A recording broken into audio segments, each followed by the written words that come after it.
होता। सरकार तो किसान आदमी वाला तो नया तकनीक से खेती नहीं कर सकता।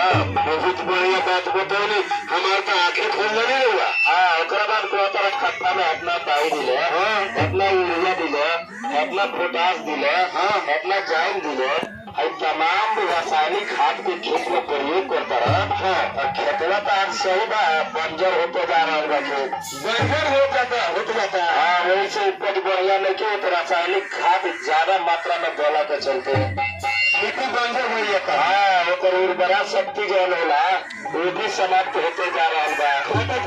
हाँ, यही से सरकार कहता ये रासायनिक खाद के प्रयोग कम करे, जैविक खाद के प्रयोग ज्यादा करे।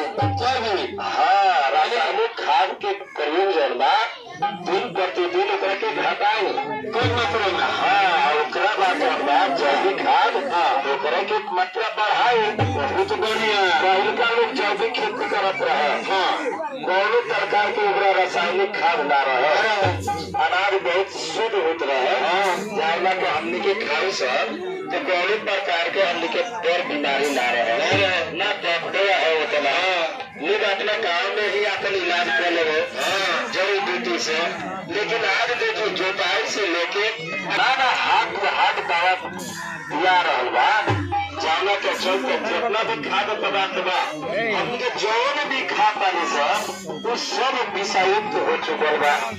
जाने के चलते हमने के मानव के स्वास्थ्य प्रतिकूल असर पड़ते जा रहा बा। बराबर बीमारी पड़त जाता है। हाँ, आने वाला भविष्य में बहुत जरूरत से ज्यादा हमने के खाद्य पदार्थ से बीमारी होने वाला बा। चलिए, बहुत बढ़िया से सरकार कह रहा बा जैविक रासायनिक खाद की परित्याग करूँ, जैविक खाद के प्रयोग करूँ। जैविक खाद समझत न बड़ा वो वर्मी कंपोस्ट तारा पंचायत में बहुत ऐसा लोग हो केचुआ खाद बनौले हो, खाद बनौले हो। जब बनाओ तो नहीं तो हमने के माल मवेशी पालने के चाहिए। अगर गोबर जौन होला खेत में देने के चाहिए। वो देला से उर्वरा शक्ति जौन जमीन के होला हमेशा बरकरार रहेला, हमेशा बरकरार रही। बंजर भूमि होके के संभावना ना रहेला।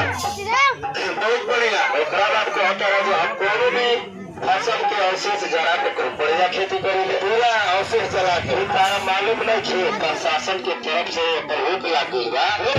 और भी फसल के हम के अवशेष नहीं जलावे के, धान के पुआल होके, चाहे गेहूँ के जड़ होके, चाहे गन्ना के पत्ता होके, चाहे अन्य फसल के अवशेष जल बा हमने के जरावल मना बा।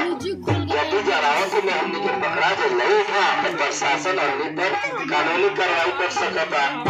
ओकरा बाद हम लोग वायु प्रदूषण भी बढ़ते जा रहा बा। ओकरा बाद जमीन की भी हानि होते जा रहा बा। जमीन के नमी भाग जाला, जमीन के अंदर बहुत सारा सूक्ष्म